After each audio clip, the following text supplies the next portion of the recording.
Yo, Shred Neck Fixed Gear Track Bike Tips, right? For video number 3, we're going to go over gear ratios. Now with this, there's really no right way to approach this. Again, it's all really personal preference. Now, you may read on a Reddit forum or a thread, stick with a certain ratio if you're mostly riding flats. Stick with a certain ratio if you're mostly riding hills. I say that's all nonsense because, again, it's really personal preference. I'm going to tell you why. So when I first started riding fixed gear 3 years ago, I started with a really easy ratio. So I had a 44 teeth in the front. So if anyone doesn't know, this is the teeth on the front. This is the first number. All right, so this is not a 44. I'm just saying, what I had. So I had a 44 up front, and then I actually had that tooth, that 18 tooth right back there. This is actually my first fixed gear tooth. Still going, 3 years strong, still going. So that's a real easy ratio. Again, I really don't honestly even recommend that unless you're into doing, more like tricks or more, just cruising, easy kind of stuff. Because I find you spin out too easily. But again, if you are, let's say you're a BMX dude and you're looking to get into fixed gear, yeah, I would start with a ratio like that, for example. It's probably going to get you where you want to be. After that, I jumped up a lot. So I probably rode that ratio for about almost a year, maybe a year. Honestly, closer to a year and a half. So that's another thing too. I don't think you should switch the ratios a lot. I think we should find one and stick with it for a long time so you get used to it. So again, had that, the 44, 18 year and a half. Then I went to 48, 18. So I boosted it up a little bit. Got a whole new crank set. Not this one, but a different one. So a whole new crank set. So I had 44, 18. Rode that for, again, over a year. And recently, I got a whole new chain ring and cranks. So I went straight big dog style. Actually, I went 52-16. Now the reason I did this, so that's that'll give you a gear inch like in the 85 range. So if you're racing, for example, you're gonna want to be in the 90s. Cruising high 60s, low 70s. So yeah, this ratio puts me at a gear inch, like I said, mid 80s.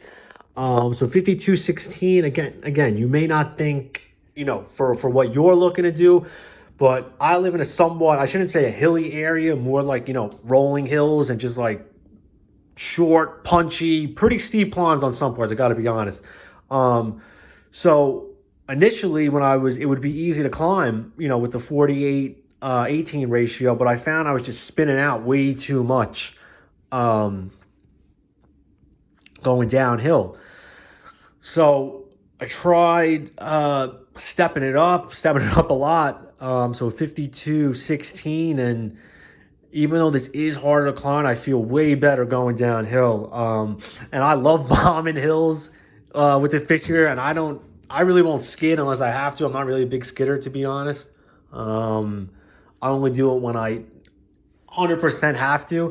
And I usually skid by taking my foot off. So I'll take my right foot off and I'll just put it right above the back tire. Again, all different ways to skid, whatever you're comfortable with. But yeah, so I find that I'm way more in control of the bike, especially going downhill, going faster. You're not going to have as much acceleration. That's the other thing I should mention. With your gear, your gearing choice, lower the gear. So like the 44-18, for example, you can accelerate fast. 48-18, accelerate fast. This is going to take a little bit longer for you to accelerate, but your top speed is going to be better. So, what you're used to. And then another thing too, you should make sure when you're switching these gearings, even though a gearing should be higher, it should never, hurt your knees or like be too stressful on any part of your body. If that's the case, then it's more to do with the bike fit, because you still should be able to push a big gear and not have any, knee or joint problems or stuff like that. So always something to keep in mind, all right, with your bike fit. Never want any pain anywhere. Side of the knees, hands, lower back, neck, elbow, shoulders being the main culprits, areas to look out for. So again, 52 front, 16 in the back. This gives me a mid-80s gear inch, and I said I like this for just all around. You know, it gets me to a good top speed. Like I said, I'm in control of the bike. If I gotta stop, I can stop. Track stand. You know, whatever I gotta do. So all I suggest really with your gear ratio, gear inch setup is I really don't recommend anything. I just recommend what you do, stick with it, and get good at it. And then if you feel the need to switch after that, switch after that. But I would definitely suggest probably starting smaller than bigger first. You know, that way you can develop a good spinning motion with your legs, get that speed in your legs. And then once you get more comfortable, go a little bit bigger. All right, so that's what we got. Quick review of the bike. Got some new stickers on the rack, looking fire. Dope. And then a quick one of the Cannondale. Showing the rack. All right, that's what we got.